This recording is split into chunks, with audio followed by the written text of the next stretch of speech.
continuation to nung kabablog ko lang. So, yung annulment, okay, yung annulment kasi may hidden reason yan, aside from the legal separation. Okay? Hypothesis lang to kasi, pag legal separated ka, hindi ka pwede magpakasal. The moment na ipapa-annul mo yung kasal mo, it means, ipapa-null and void mo yung kasal, it means, pwede na ulit mag-remarry. Yung lalaki, o kung sino, lalaki o yung babaeng nag-file. So, anong gagawin yung estranged wife o estranged husband? Magpa-file ng di ba? Yun yung common kasi ayaw nilang humiwalay. Kahit legally separated ka, siyempre, mapupunta dun sa, alam mo yung mga politicians natin, diba? Yung mga may bad intentions. Legally separated ako, baka nasa iyo na yung lahat ng property ko, di ba? Hayaan mo naman akong So, yun yung hypothesis, bakit mo ipapa-annul? Kasi pwede ka na magpakasal. Kasi nakita natin na yung legally separated, hindi ka pwede magpakasal. At saka hindi mo pwedeng gamitin yung kasi walang divorce sa Pilipinas. Annulment is for psychological incapacity. Yung infidelity sa divorce yun. Wala pang divorce sa Pilipinas, baka magkakaroon pa lang. So, yun. Yeah? I mean, kaya nga yung ibang celebrities na girl, sinasabi nila dating. Kasi, posible rin na inaantay nila, okay? Posible rin na inaantay nila na ma-annulled yung marriage nung guy doon sa kanyang wife. And then, pwede na silang pakasal kasi annulled na. Pag lumabas yung annulment, final na, and then pwede na sila. Pero, pwede rin sila maging low-key. Hindi naman nila aaminin publicly na kasal na sila. Later on mo lang malalaman na kasal pala. Kasi pwede kayo magpakasal pero hindi nyo na maaaminin publicly na kasal kayo. That is why may mga asawa na nagfa-file ng vowsy complaint. Yun yung number 1 reason, sabi nila. Which is parang totoo naman. Yeah.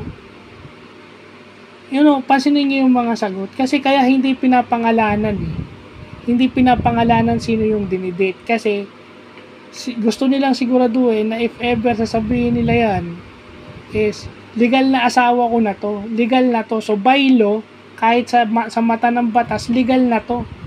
So pwede ko nang ipakita to sa mga tao kung gugustuhin. Pero meron din namang low-key. Ayaw ng gulo. Lalo na kung sikat kayo. They wanted their marriages. Yung mga ganyan, mababasa mo naman sa sagot dinidate mo bakit hindi mo pinapangalanan? Hindi mo pinopost. Kasi na ngayon, baka merong other party na sasagasaan. Diba? Kaya basang-basa mo na yung mga sagot dating. Yung walang kasi anytime, pag sinabi mo dating, pwede kang mahiwalayan. Yan nga sinasabi ko, double meaning yung dating Pag dating kasi, anytime pwede. Pwedeng wala na kayo. Hindi kagaya pag in a relationship ka, kasi yung in a relationship, sa tingin ng iba, mas mabigat yun. So yun. Diba? Annulment would legalize would allow or legalize yung ibang babae na pwedeng low-key or public.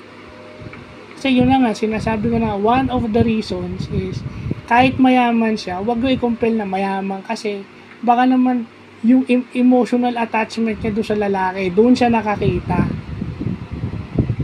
Di ba? Kaso lang, dahil celebrity siya, ayaw niya ng skandalo, so anong ginagawa niya? Low-key lang. Kaya di ba pinapalabas siya sa family lang, yung niya, pinapalabas siya sa sokmed, pamilya lang niya, ganyan. Kasi nag-iingat din sa skandalo yan. Kahit kasal na kayo, hindi nyo aaminin because baka pagpiyestahan kayo. Ang mga tao kahit kasal na, kahit annulled na, mas pinapaboran pa rin yung former wife. Kakabit pa rin yan. So yun ang iniiwasan. Yung perception ng tao. Kasi yung perception ng tao can derail. Di ba? Vlogger ka, mawawalan ka ng follower. Walang maniniwala sa'yo. yung trabaho mo, mawawala. Kaya ayaw mo ring mawalan ng trabaho kasi ayaw mo lang di umasa dun sa guy, dun sa lalaki. Kung babae ka, ayaw mong umasa lang dun sa ano. Diba? Kaya yun, annulment automatically, yun, pwede ka na magpakasal. So, hindi natin alam yan kasi sabi ko nga, wala namang confirmation. Kasi nga, syempre, ayaw ng further gulo. Tsaka syempre, hindi lang naman yung involved yung madadamay, pati pamilya nila madadamay.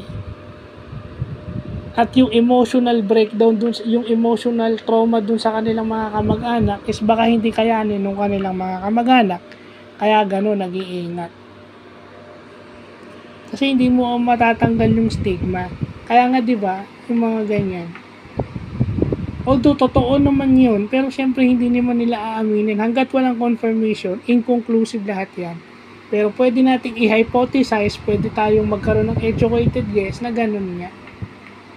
Kasi hindi na rin naman sasabihin nila, bakit ko pa patatagalin, matagal na tayong hiwalay, ituloy ko na. Pero yung other reason, para pwede na rin ako lumigaya dun sa talagang babaeng minamahal ko na at nagugustuhan ko na. Kung bakit ito yung mga vlog ko, dapat kasi nangyayari to sa lipunan. Kasi may mga tao na hindi matanggap na single, na pwede ka namang maging single. Sasabihin kasi nila yung mga pag babae ka, lalaki, inspire you to do more. Ano ba yung ginagawa mo sa sarili mo? Ano ba yung ginagawa mo sa sarili mo para sa pamilya mo? Hindi ba aspiring yun? Hindi ka ba inspired? Kasi lagi tayo naghahanap eh. Kasi pag sa pamilya, yung mga pamilya natin, meron silang individual na kaligayahan. So, paano tayo? Kaya yung mga tao na willing maging single, blessed for a specific and good reason, yun ang maganda. Iba kasi, by choice na gusto nilang maging single kasi takot nga. Kaya nga, di ba, meron akong kakilala, hindi umaamin. Di ba? So, yun lang po.